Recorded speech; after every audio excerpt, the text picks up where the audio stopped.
The 2022 spring roster is on the website now if you haven't seen it. So you can go check that out. A couple of notes for you.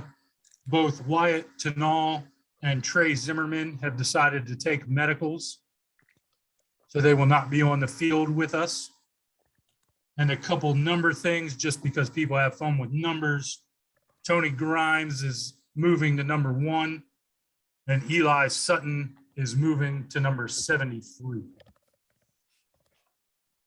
But that roster that's on the site should be up to date. Y'all can utilize that, and we'll have stuff for you if you're coming out to the first workout next Tuesday. Jeremy, what was that second name after Wyatt? You said who else was taking medical? Trey Zimmerman. Okay, thanks.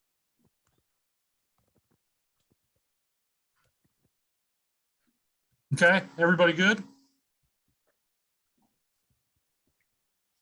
Coach, you can go ahead. Thank you, Jeremy. Welcome, everybody. Miss you guys. Good to catch up here. I'll try to go basically through the roster and give you a quick update on some guys, and then a few thoughts and goals moving forward to next week when we start spring practice, and then answer any questions. Winter workouts have gone well. Usually they do.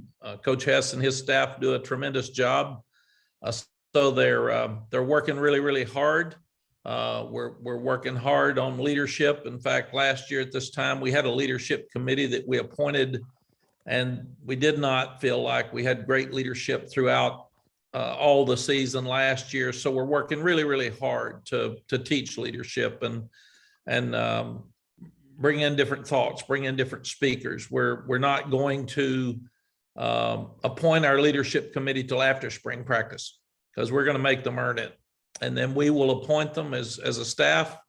And then we feel like there'll be fewer, because we want to put a huge emphasis on leadership. And then in the fall, after preseason practice, again, the players will be able to vote on who they feel like the best leaders are. We're talking about going back and playing to a standard. The first 2 years we played with a chip on our shoulder. We played hard.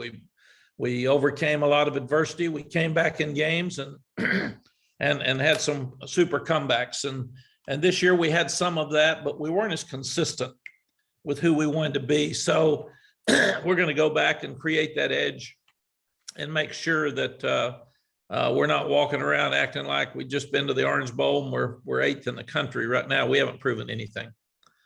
So we're starting over as a program, and we want to go back to the basics that we had that first year. We're working really, really hard with discipline. Some reason that slipped last year, and we had way entirely too many penalties. We still didn't have turnovers, but we didn't force turnovers, but we had too many penalties. And we're working really, really hard and competing every minute of every day. There's a winner and a loser in everything you do, and we've got to get that mentality back. And to win football games, you got to win situations. You go back to the Super Bowl. How many times did 4th and 1 come up in that game where it really made a difference? And even the last play of the game was a 4th and 1. Even the Rams going on the last drive, if they had punted, would they have won the game when they had a 4th and 1? So you got to go back and win those situations more than anything else. Offensively, we've talked about it to nauseum, but we had entirely too many sacks. We had too many penalties. We had too many lost yardage plays. So we got to play better on first down, so we don't have 3rd and longs, because usually that's where your sacks occur. 2nd long, 3rd and long. We've got to look really, really hard at our play selection in those situations too, that we're not putting ourselves in bad protections in long yardage, because the protection has to be the number one thing that we look at. And we're going back and looking at all those situations. We've looked at every negative play that we had last year. We've looked at as a staff, offensive staff, and I've been in there to see every one of those plays.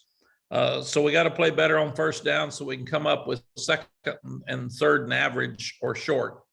And it gives you a better chance to stay on the field. And that's what this is all about in making those situations, because we've got to make 3rd downs. We need to score more touchdowns in the lower red zone. We're moving the ball. We've run the ball better than anybody in our league for 2 years. We're scoring points, but we're leaving a lot of points on the field with field goals when you get in the lower red zone. So we need to be more risk takers down there, but we've got to run the ball down there and be more consistent. So we don't want to kick field goals. We want to score touchdowns, and that's really important. How do we handle our quarterbacks in the spring? We've got to go back and number one, be really hard on them and put them in difficult situations. I don't want the Florida A&M game to be the first time that our quarterbacks feel pressure. So I've talked to Coach Chiswick and Coach Longo about putting them in game situations throughout the spring. With Sam Howell did a great job his first year. So these two young guys that we've got that will be out there first in Jacoby and Drake. They've been here. One of them's been here 2 years. One of them's been here a year. They've been here long enough. So now we need to put pressure on them. And obviously Jefferson Boaz will get some shots, and Connor Harrell, who was just named the high school football American National Player of the Year, which is an unbelievable feat. He's the valedictorian of his high school, 2-time Alabama Player of the Year, 2-time state champion. So there's a lot of great things that Connor brings to us. It'll be fun to watch him this spring as well. We will handle the quarterbacks like we did the first year with the 3 quarterbacks when we were here. They'll all have their opportunities. We probably will not make a decision on who starts till fall, because we'll also want to have preseason camp. But they could separate. But we're going to be doing some different things offensively. So they're going to have to learn. We're going to move the quarterback more. We're going to have more quick game. We're going to do some different things offensively than we've done for the previous 3 years. So it'll be fun to watch these quarterbacks and see how they handle it. Awesome Richards will play tackle and guard. Caden Baker will play tackle and center. Travion Green and Zach Rice have looked really, really good in the preseason workouts. So they haven't hit anybody, but from what we've seen, they've sure passed the test for work ethic and how they bend and their attitudes. And Travion 6'7", 355, and Zach is he's 6'6", 315. The guys can move their feet, so it'll be fun to watch them when we start next week. Corey Gaynor, he had a sore knee a hurt knee at Miami. He seems to be fine. He's working really, really well. You can see he's 6'4", 309. He and Brian Anderson have shown great leadership. Brian's healthy. Again, I don't think he was ever healthy last year. They're both showing outstanding leadership of that offensive line. Ed Montelis looks different. He looks really good. He's stepping up as a leader as well. So we feel like that those guys will help us with leadership roles.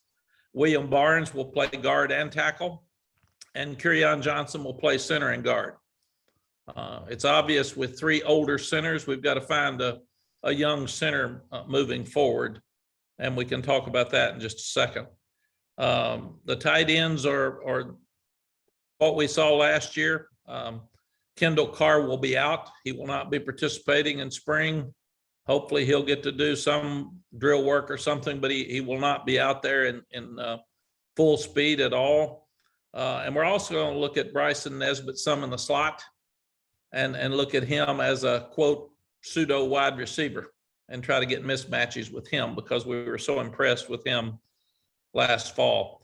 There's a bunch of running backs. We got to find 3 out of that group. George Pettaway's been impressive with his quickness and his speed in the offseason. So it'll be fun to watch him this spring. Kamara Edmonds has lost 25 pounds. So he's put him in a position where he can compete this spring. But we've got too many, and they're all good players. So we've got to get it narrowed down this spring to who we feel like can play. And then we've got to give Omari and Hampton, the North Carolina Player of the Year, a chance when he gets here. We've got to find 6 wide receivers that can play. Justin Olson will be limited at first. So JJ Jones will be stepping up. Josh Downs, we're going to move around. We really want to see Antoine Green's had an outstanding offseason. We want to see Kobe Paysor, Gavin Blackwell, and Tylee Kraft, and really push them hard this spring and see what they can do, because we feel like that they're very, very important to us. Spencer Rollin will be coming in June along with Justin Kenyock. We think that Spencer could play anywhere up front. Justin is a guy we're going to look at all the spots, but we feel like he could be a young center moving forward. And then we're really thin at wide receiver this spring. So you've got Doc Chapman and Andre Green coming in, and we would hope that they would step in and play some immediately along with Omari and Hampton that I mentioned before. On defense, well, and with these depth charts, what we've told the guys, we've been trying to play more guys since we've been here for the previous 3 years, and we haven't done a great job of doing that. We have to do it for depth, but we have to do it for transfer portal. Because if guys aren't going to play, they're going to leave. And that's just the new world we live in. So regardless of how we work it, Coach Chisholm and I were talking the other day, we're trying to get 22 guys that can play on defense. And if you can only get 17, but rotate them any way we want to. So we won't start out worrying about depth chart when we get out there. So when you get out there next Tuesday and you'll be at practice, don't get so excited that you see so-and-so's at right tackle, man. So-and-so's, that really doesn't matter. We're trying to figure out who we are. We got some changes on offense, as we said. We've got a whole new defense that we're putting in. And defensively, we're going to have to look at personnel first. Who fits the skill set and where, and Coach Chisholm and Coach Warham will have a whole lot to do with that. They're watching the offseason very closely. They've gone back and watched plays from last year. In fact, they'll take a player like Ra-Ra Dilworth and say, Ra-Ra's too good not to be playing. Where does he fit? Where's his best skill set? And then they'll watch them next week and then start putting guys in the right place. But also they're teaching Tim Cross and Tommy Thigpen and Dre Bly the defense, because Charlton and Gene not only work together here, but they've been working together and talking about football over the last 5 years. So they're definitely on the same page. We'll have more limited contact on defense because we got more guys out. And that's a little bit of a problem because we've got to tackle better. But it'll also, since some of the starters will be out with injuries, it's going to give other guys an opportunity to step up and play. So that's going to be good to be able to watch them and force us to put guys out there that need to get more experience, because you're not winning games in the spring. You're trying to figure out who you are and trying to learn how to play to that standard so you can be there in the fall. On defense as well as offense, we've got to eliminate penalties. We've got to eliminate explosives. We were too inconsistent. We'd play great or awful. And those are things that we're addressing. We've got to force more turnovers. We've got to get off the field on 3rd and 4th downs because people have stayed out there. A stat right before the half, I think the opposing team scored 9 of 13 games this year in the last 5 minutes of the half, which is such a critical part of the game. We can't allow that to continue to happen. These guys, let's just start. Desmond Evans and Javari Ritzie will be the power ends to start with. Kamen Rucker will not be out there for the contact this spring because of a lower body injury. All these guys will be fine for fall. We're so excited that Ray Bahasik's back for leadership purposes. Not only is he tough and he's quick and he can dominate the line of scrimmage, he wasn't healthy at all last year, and he wanted to come back and finish right with a healthy year.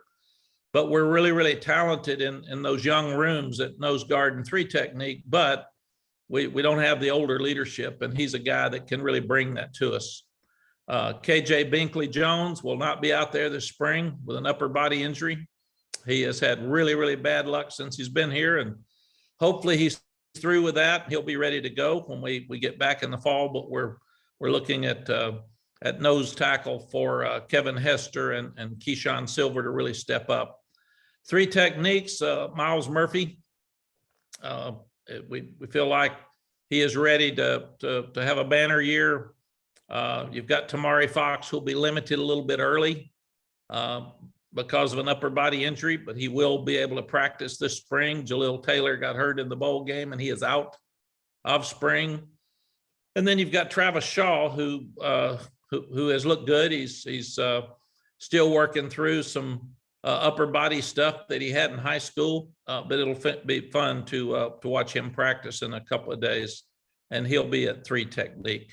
The Jack, which is an outside linebacker, Chris Collins continues to improve, and we're hoping that he can have a breakout year. Noah Taylor has been very impressive.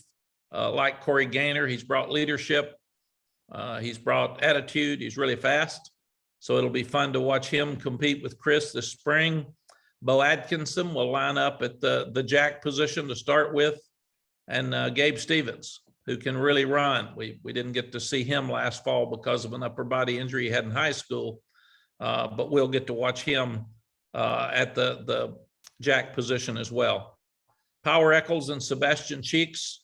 We're so proud of Sebastian. He's handling his schoolwork. It's a tremendous amount of pressure on him losing his dad right before he came, and he's hung in there. It's been a tough transition for him, but he's doing well, and can't wait to watch him next Tuesday because he's sure looks good in the off-season program. And Ethan West will be limited from his injury last fall. And then you've got Cedric Gray and Ra Dilworth and Malachi Hamrick will be the linebackers on the other side. So we're putting Malachi inside to start with. Tony Grimes, who we said went to number 1, he's really doing well. He's stepping up in his leadership role, as is Josh Downs. Excited to see Tamir Brown this spring. He's getting more confident. He can run at corner. Jaquarius Conley and Geo Biggers will be out of spring. They'll be limited in some things they may do, but they will not have contact. And that's going to force Dontavius Nash to step up and really get a good look at him. Cameron Kelly will be at free safety. The other guys I just mentioned, Jaquarius Conley, Geo Biggers, and Dontavius Nash will be at boundary safety. And Don Chapman will be limited at first, and then we think he'll be full speed, which is absolutely amazing that he had an operation after Notre Dame and he can come back that quickly. So he'll be at free safety with Cam Kelly, Cam Sinclair, and we'll also get a look at Christopher Holliday, Corey's son. It's a perfect score on the SAT and the ACT. He's never made a B. He's a Moorhead Scholar, and he will get some looks this spring. So that'll be fun to look at him. Storm Duck will be limited at first, but he will be able to practice and be full speed before spring is over. But that also gives us a chance to look at Dante Bellflower. Day Hollins will be out from his operation last fall. And then the star position, the nickel position, is Obi Agbuna and DeAndre Boykins will both be working to start at the star position. And because of the limited numbers, we're going to have to, we'll have to cross teach in a lot of these different positions, and especially in the secondary as limited as we are there. In June, you'll have Bryson Jennings coming in. You'll have Deuce Caldwell, Tayon Holloway, Marcus Allen, and Will Hardy. And those guys will be joining us. So we'll have 10 new guys that will join us in June. And we'll obviously go by the rules, but we'll work with them as much as we can to get them ready to go when they get here, and make sure they're not too far behind by missing spring practice. The special teams, Coach Porter's done a very good job of reorganizing our special teams. We'll have all the coaches involved, and I'll give you that breakdown when we get closer to special team periods. At times we were great in special teams last year, then we were good, and then we had some awful, we had the 4 block punts. We had the punt return against us at Notre Dame. So we've made progress in our 3 years. We're still not where we need to be. So that will be a huge emphasis this spring. Our punter will still be Ben Kiernan. Our deep snapper, Drew Little, has been outstanding. And our kicker to start with will be Jonathan Kim. It's his to lose. He's got a great leg. He's just got to be more consistent, and that will be a huge part of trying to find out which guy this spring is got the biggest leg and which one is the most consistent as we get ready to go through. In closing, before I answer questions, roster management continues to be a nightmare basically for coaches now. So you have to do a better job communicating than ever before. You got to sit down with your guys and say, okay, if you're going to be drafted, are you leaving? And I think every guy that we've had since we've been here that's drafted has left.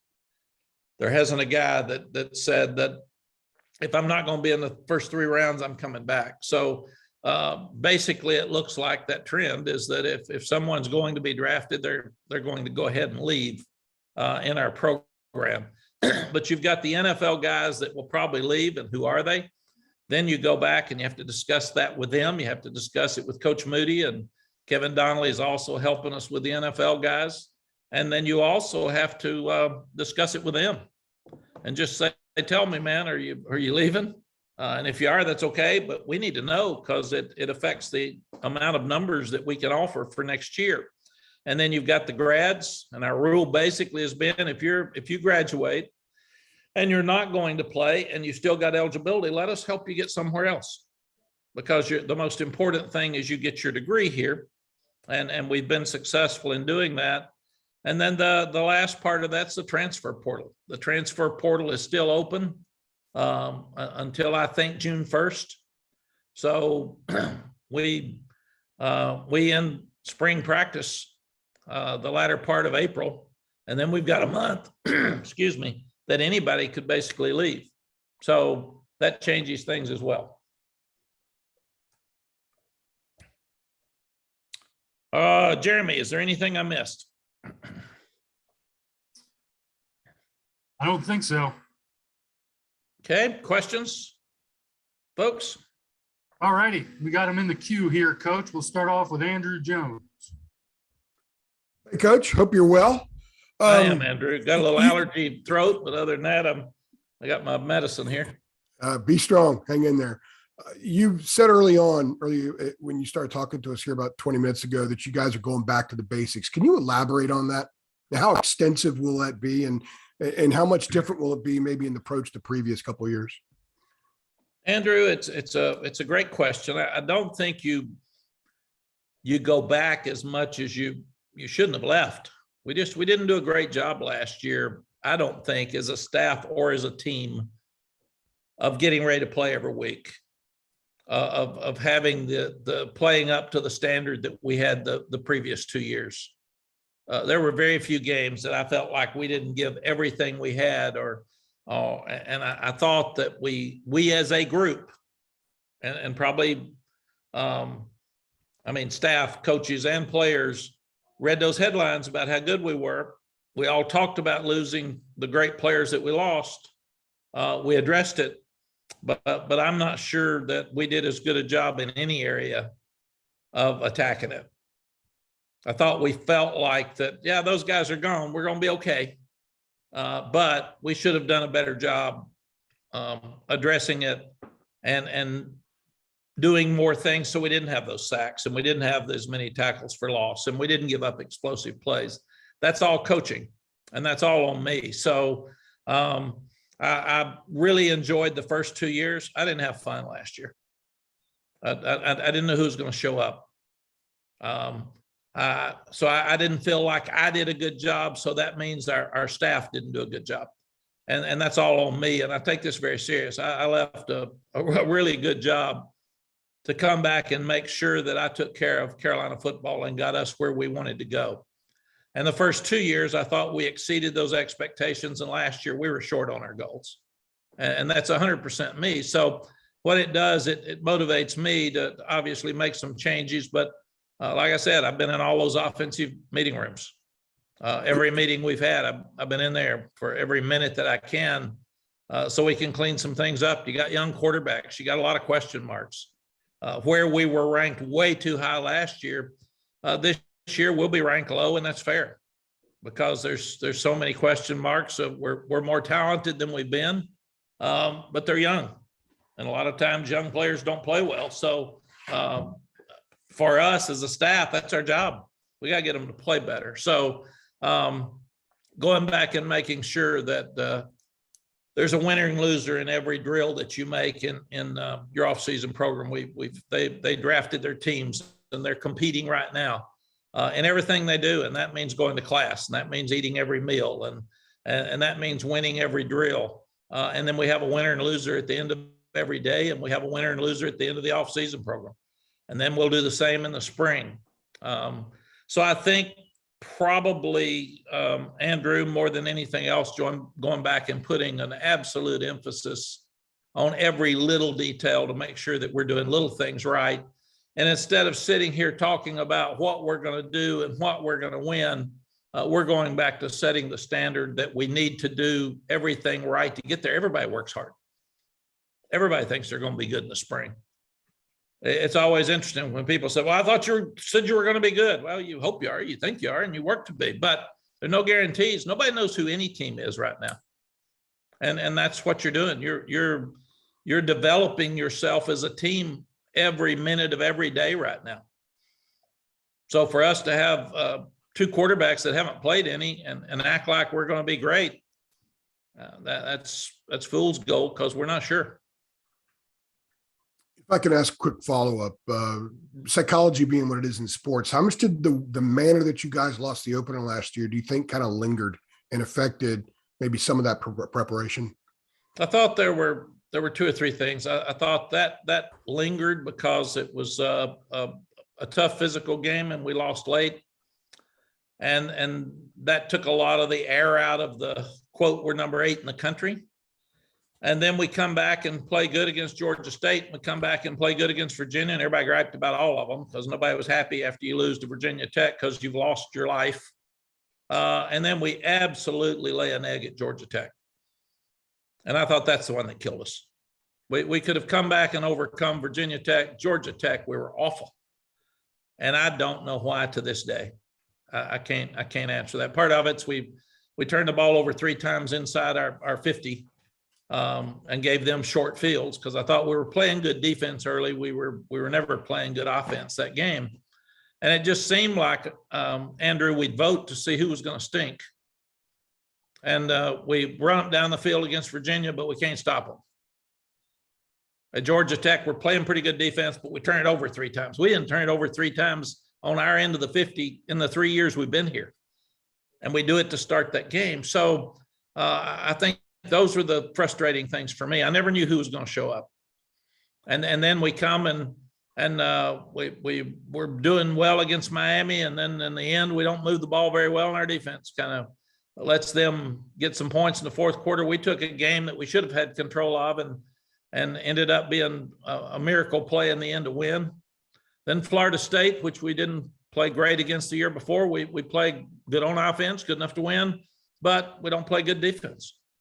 And it looked like we were playing good defense in the first quarter. I think we were ahead 10-0. And then their quarterback makes a 60-yard run on a 3rd and 5. And it looked like we lost our confidence and the winds went out of our sails. So I want to get back to that team and that coaching staff that lines them up right. We're sound. We want to be simple and look complicated, but we're going to play our tail off. I'm not keeping any of my bowl stuff this year because of the way we played. I wasn't proud. We lost in the Orange Bowl. We were shorthanded and we played our tail off. Those guys played really, really hard. So that's what we've got to get back to. We've got to get back to playing like we expect to play. And that's with an edge, an intensity, and a confidence every week. And we just didn't do that last year. Thank you. All right, we got Art Chansky. Hey, Mac, hope you and Sally are doing well. Thank you, Art. This is the recruiting season where supposedly you have to talk about NIL with the parents and the recruits because everybody else is talking about them. So can you explain what you can say and what you can't say? And you can't really say nothing because obviously they're going to be information about kids at other schools who you're recruiting, getting some stuff. So how do you answer that, or how do you begin to deal with that this recruiting season? Art, somebody, a national committee said it the other day, there's so much cheating with NIL. It's really sad, and it's got to be cleaned up. And that's tampering is bad, but the cheating's bad. The way I've been told is that coaches cannot get involved with the opportunities for the kids. That has to be an outside source. And we've got Hills for Life that does that for us. But what I've been told is that the only thing we can tell a player or a parent is we can explain to them what players on our team are currently, the opportunities they're getting, and how that works. And that's it. We can't promise anybody any money for play, which just about every transfer I talked to was being offered money. So it was a little ridiculous. But I think that's where we've got to find an answer here, to put some guidelines on this, or we'll never see college sports again the way we've seen it.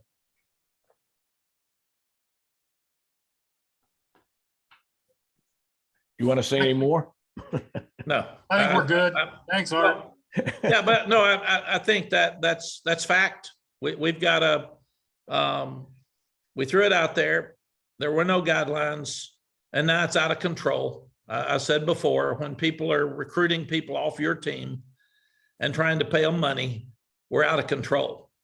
And it's not best for the sport, but it's not best for the kids, because it's not what we all grew up in this business for.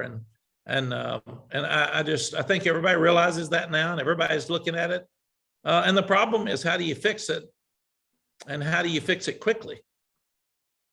Because it's a problem right now for our sport, and it needs to be fixed.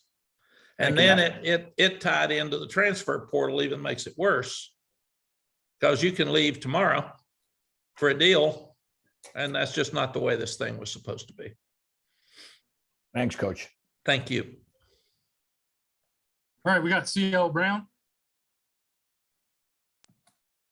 Hey, Mac, given the changes on defense, staffing wise, with Coach Chisholm coming in, what do you want to see out of spring, in terms of progress with guys just simply kind of picking up the system and knowing, having that part of it, having confidence in their knowledge of what you guys are trying to do?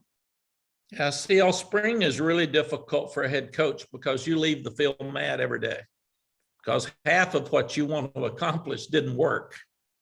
So the first thing we've got to do, and I love Gene Chizik. I don't like him. I love him because we've had history together.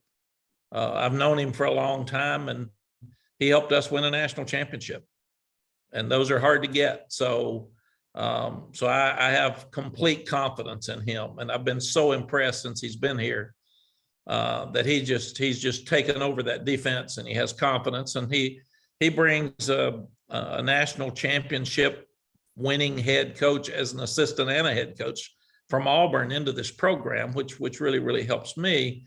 But you start with stopping the run, and we've said that every year. If you can't stop the run, this game is simple and people are complicated.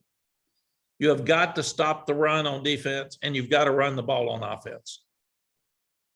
And if you're second down and long and third and long, you're probably going to lose games. You get your turnovers when it's second long and third and long, and their quarterback has to throw it, and you can put pressure on the quarterback and either sack him or tip a ball or have a late throw or get an interception. So it's all put together. So we've got to run the ball or have productive throws on first down, so we can be second and average and third and short to stay on the field. So defensively, we've got to stop runs on first down, which we've really struggled with. And then we've got to put them in second and third and long, and that's when we start getting our turnovers. So we haven't stopped the run well on first down, and we therefore haven't been able to force turnovers. And so we're going to go back to all the fundamentals with a 4-man front. And we're going to work really hard. I've been impressed with the way Coach Chiswick and Coach Longo are working together with me to try to make sure that we fit the needs of each other and spring, and make sure that you see some of the things that you need to work on in spring that you're going to see next fall that you might not do. And we'll do that some with the second units, which are our white units.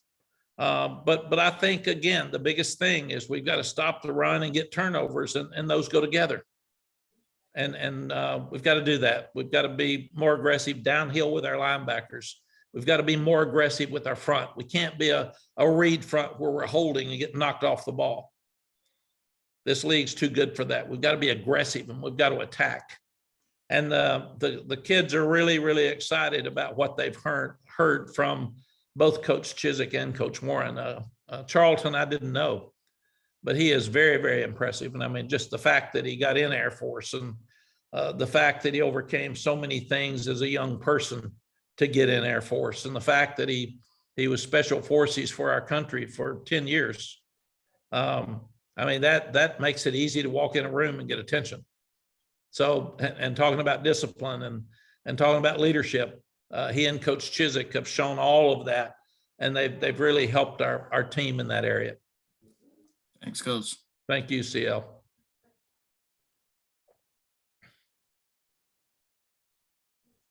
Sorry, Luciano, go ahead. Hey, Coach, I hope we're doing well, and thanks for your time. A little follow-up on that regarding specifically the quarterback position. You mentioned putting them in pressure situations and that you won't be making a decision until fall. But what are the main things that you will be looking at during these spring practices in order to decide who will be the starter at quarterback this season? We've got to do a much better job as a team with game-type situations. 2-point plays, lower red zone, 4th and 1s, 4th and 2s, 3rd down and 5s. We've got to do a better job of having twist and blitzes to get to the quarterback. We've got to do a better job of protecting those. So the biggest thing we need to do is put our quarterbacks in all those game type situations and see who responds the best. And the same thing with we're young at running back. British is really the only one that's played a whole lot. We've got 2 receivers that have played a lot. We're young at wide receiver. So we're really going to have a lot more situations in spring practice than we've ever done, instead of just lining up and playing. We're going to make sure that we have specific goals that we've got to get accomplished, and the quarterback that can make those plays the most is the one that plays.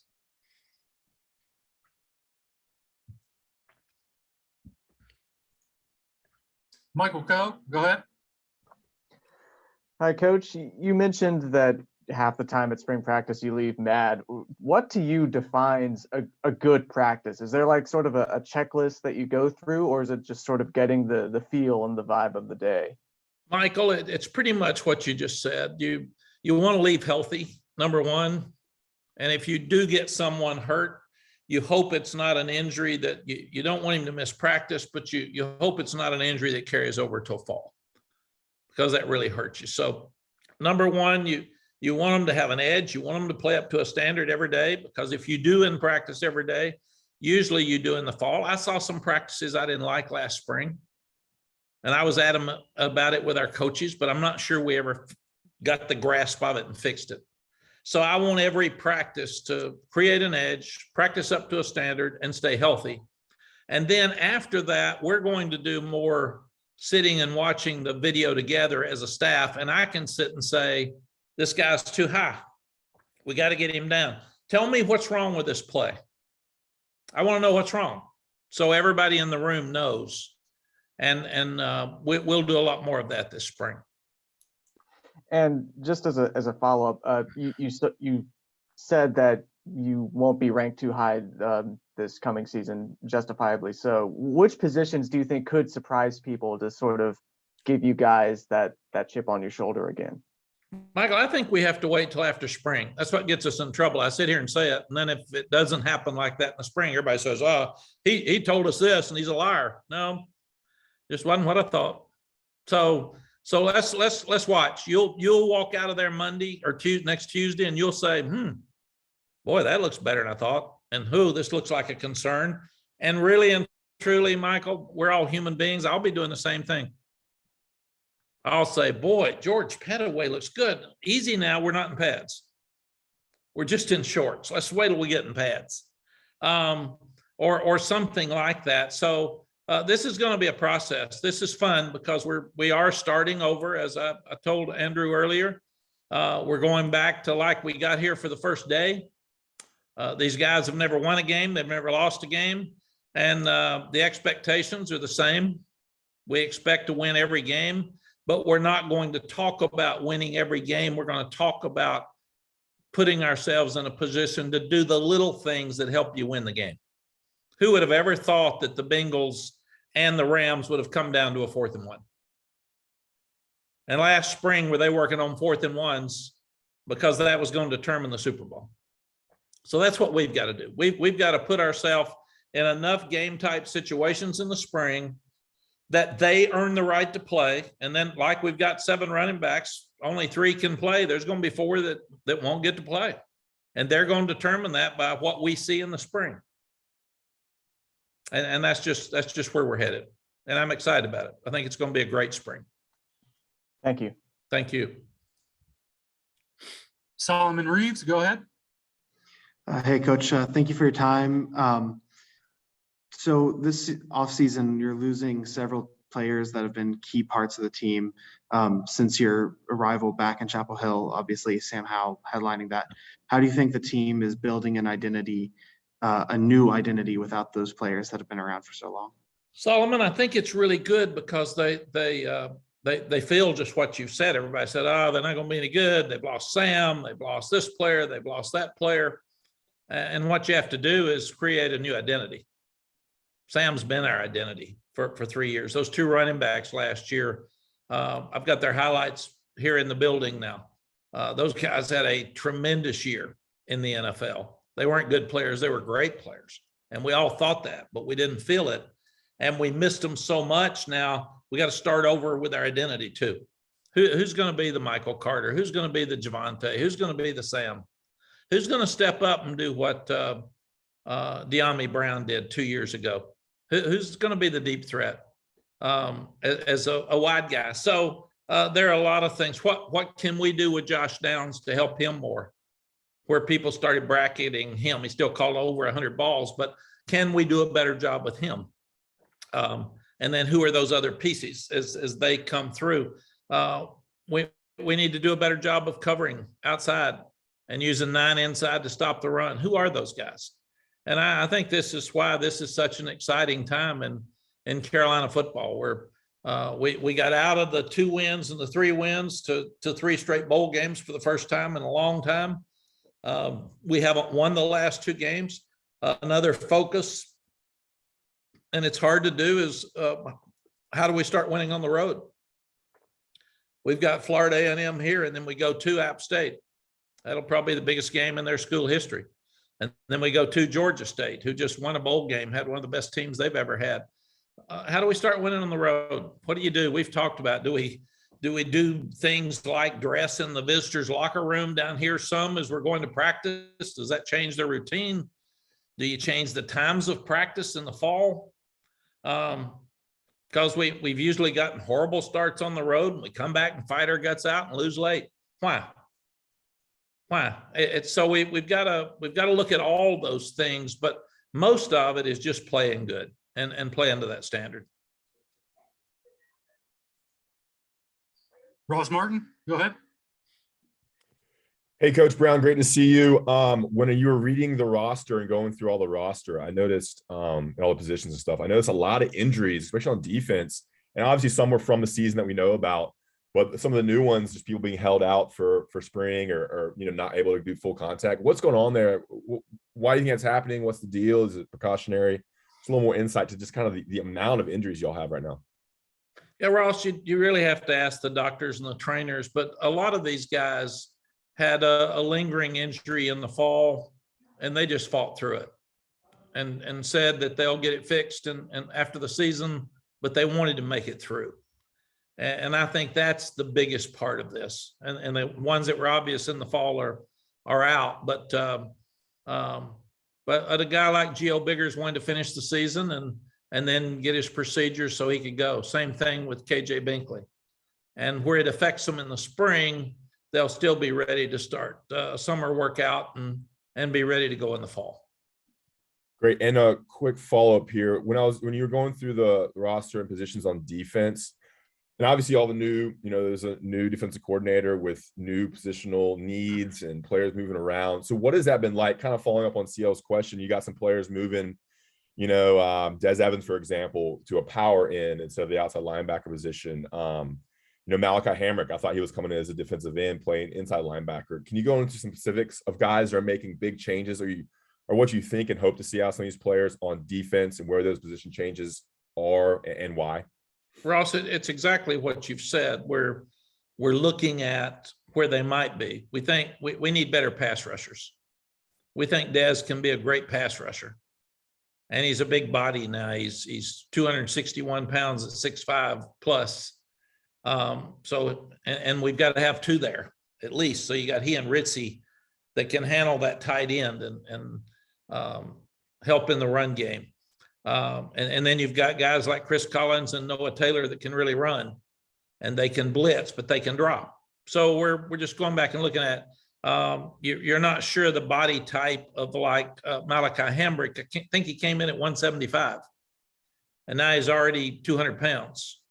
So if he gets bigger, a bigger body type, he would be able to play either jack or linebacker, and obviously without being on the field, and he played pretty much that at Shelby. He was all over the place. So the biggest thing with the Bo Atkinsons, the Gabe Stevens, and the guys who haven't been in a spot yet, right now it's fun for them because they're asking, where am I going to play?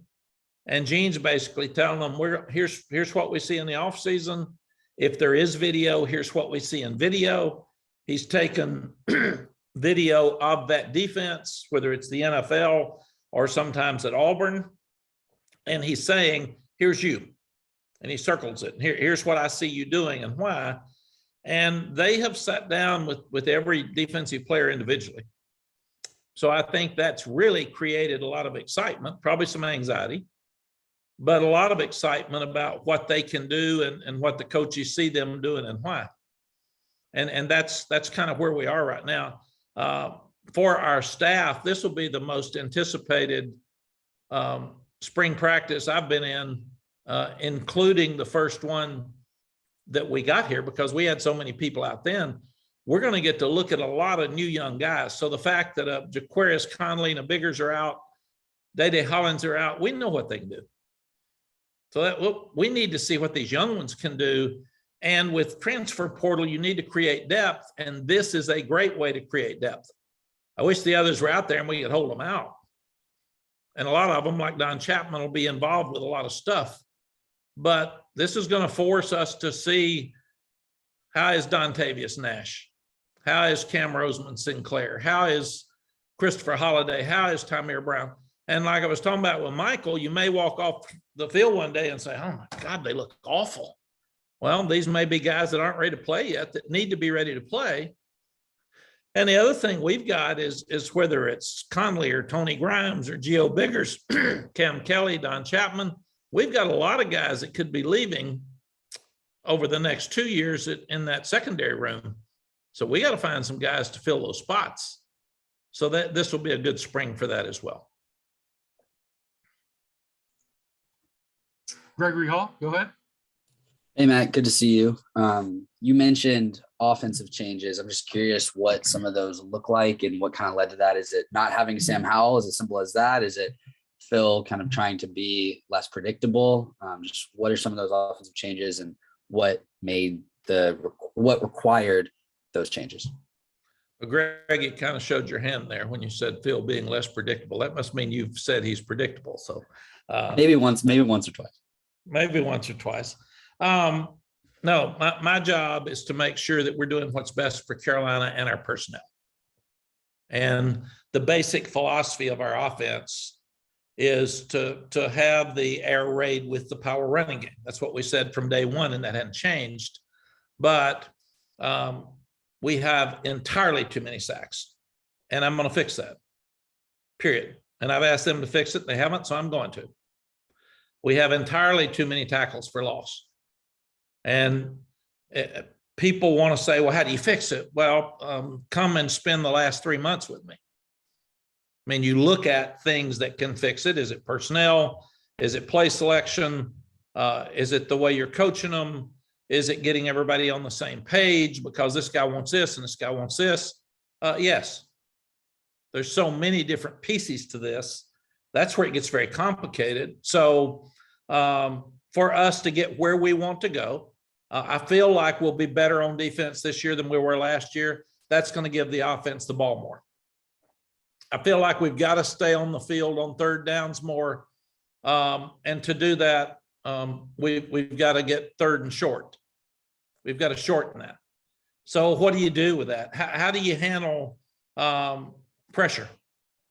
Is the pressure all the offensive line, or is the pressure when you're dropping back on 3rd and 8 and everybody in the stadium knows you're dropping back and you've got younger receivers and they're getting covered and you get sacked, everybody cusses the offensive line. Well, maybe it's play selection. Maybe we should move that quarterback more.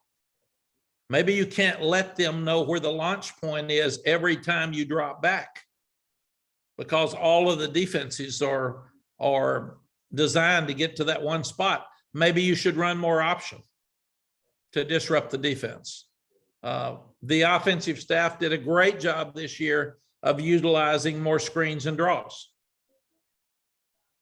People don't recognize that. And then if you get sacked if you get tackled for a draw, everybody cusses the offensive line for it being a sack. It wasn't even a sack, it was a bad run, which those can happen. So what I've asked our offense to do, and they've been great with it, is we've done so many good things offensively. I think we can be great. And we've been sporadically great, which means you're inconsistent. And I have said we've got to do a better job in situations, and we haven't. I have said we've got to do a better job in low red zone, scoring touchdowns instead of field goals. We haven't. So those are areas that I'm getting involved with that we need to fix. What exactly does it look like with you getting involved? Is it just in the staffing room? Is it on the field and play calling while games are happening? What does that look like? I'm not going to call plays, because I've in my experience, when I call plays when I was younger, and when you're a head coach calling plays, you have to be really, really careful that you're labeled as an offensive coach. And we're not going to win big here till we play great defense. So I don't want to separate myself from the defense and the special teams. In fact, I'll probably be in offensive meeting rooms more, and I'll be in special teams rooms more, because I was in the special teams rooms about every time last year. But what happens, Gregory, is you get a certain number of plays that you're going to call on first down. And really and truly, it doesn't matter if all 5 of them work on first down, all 7 of them work on first down. It doesn't matter which one you call. It usually gets down to the game where I think we can do a better job of picking our personnel against them. We can do a better job with matchups. If we've got a right tackle that's going to dominate their defensive end, run right. I mean, it's not complicated, it's simple. But I think sometimes we just run plays. I want us to run plays for a reason. And I want us to have an advantage with every play that we run. And that's what we'll be looking at more than if we can't protect him in a drop back situation, because he is such a great player. You got to chip him with a running back, you got to chip him with a tight end, or you got to go quicks or move the quarterback or run away from him. And they're simpleton philosophies, but that's football. That's what you got to do. We got to do those little things better. Phil has done an amazing job scoring punts. We've run up and down the field. The offensive coordinator and the offensive line coach have the 2 worst jobs in football. Because if there's ever a loss or a sack, it's the offensive line coach's fault. And if you call a play that doesn't work, it's the offensive coordinator's fault. And if it does work, the players did it great.